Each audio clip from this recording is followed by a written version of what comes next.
Yo, VSP back here. So anyway, today I want to talk about a Summit Hi-Fi A11 Generation 2. Talked to the owner of Summit Hi-Fi. I bought a Summit A11 Gen 1. But I had talked to him already. He called me back and he says, "No, I'm holding you off." I says, "Pardon?"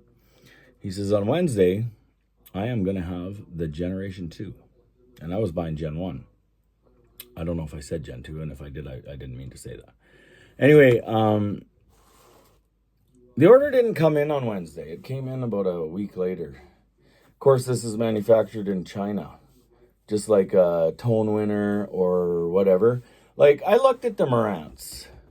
Don't get me wrong, I looked at the Marantz, but like putting out that kind of cash for home theater in my situation, my scenario, where I work probably 90% of my life and I sleep probably, I don't know, 10% of my life, so I only get like the odd day here and there to do whatever.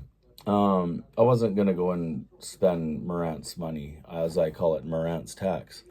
Not that I don't like Marantz. I've heard a lot of their equipment. Oh my God, let me tell you, would I love to have Marantz? Well, maybe I've got something better. I do have old hi-fi stuff. And some of it is, I don't know, equivalent for sure. Old Pioneer stuff, old Kenwood stuff, old Sansui stuff. Anyway, I'm not really interested in Marantz. I don't want to look through a hole this big to see what channel I'm on, or if I'm in Atmos, or if I'm in, what speakers are on. I like to have a screen, like some sort of dedicated screen to see something. My eyes aren't what they used to be. I wear these. Anyway, so I bought the Gen 2 Summit Hi-Fi. Spec Tech has done an excellent review on this. He's actually at the point of doing a review on this because he has the A1 or A11-1 running in his system. And I've had the A2 running since December in mine. January 15th, whatever. Anyway, peak power, 8 ohms by 3 for the first 3 channels at 350 watts. The next 8 channels are 175. But down here, the dampening factor at 8 ohms is channel 1 through 3, 300, and channel 4 through 11, 200.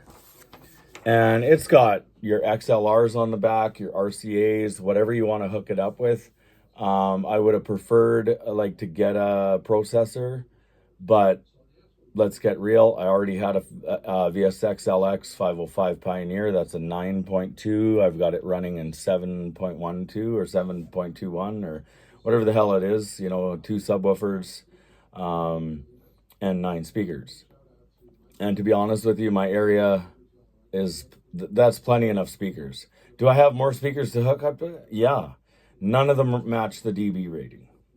Every single thing in my home theater, whether it be from 1990, 1991, or 10 years old, or brand spanking new out of the box, is 98 dB.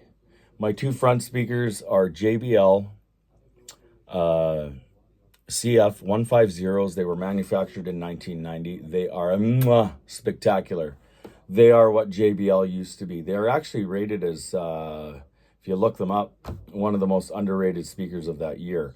The next in front of it, because I'm 50 years old and I've been collecting a long time, and you don't throw anything out, especially if it still sounds as sweet as the day it was made, is the KG 5.2 by Klipsch. I believe that should be, the KG series should just be redone, just like the Cornwalls and the Forte 4s and, the Jubilee and all these, the La Scala. They should be redone too, but I'm really glad to own that pair of speakers. I've owned them for quite some time. I then put some Klipsch in the back, just some Klipsch towers, 8-inch, and they're my rear speakers. I had to tow them a little weird so it wasn't screaming in my ear, because older Klipsch used to have just a little ting in your ear sometimes. Anyway, I towed them, and I also took the speaker out and totally dampened it with car audio dampening stuff, and now I don't get any of that. So just a little trick I seen on YouTube. But what do I think of this unit? Would I buy one? Well, I did buy one. Would I recommend one for anybody else? Oh yeah. Oh yeah, I would. If you're a separates guy and you want to see your equipment and you've got a decent size home theater room, maybe you've got it wired in for whatever you got it wired in for, speakers and stuff. Which I might do. I mean, my house is built in 1998. I mean, you can't see any wires anyway because, like, it's my man cave, so the walls are dark, everything's dark. But it's Class AB, man, and I'm serving at Class D because Ice Power is the amplification in a Pioneer. In that Pioneer, anyway. Actually, probably at least that whole line of 50 whatever's, 501, 502, 50 whatever, all the way to 505. The only one that's Class AB lately is the VSX LX 805, but I can't find one anywhere. And it's an 11 channel, and that's kind of what I want because I wouldn't mind putting some ceiling speakers in. I don't really need the ceiling speakers. I have a 10-foot ceiling, so the reflection is just perfect. The guy in Toronto I bought this off of, Summit Hi-Fi, I have his personal cell phone number in my phone.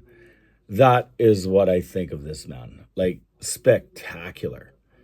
When I was hooking something up, something didn't make sense. It was weird on the back of it, like the trigger point.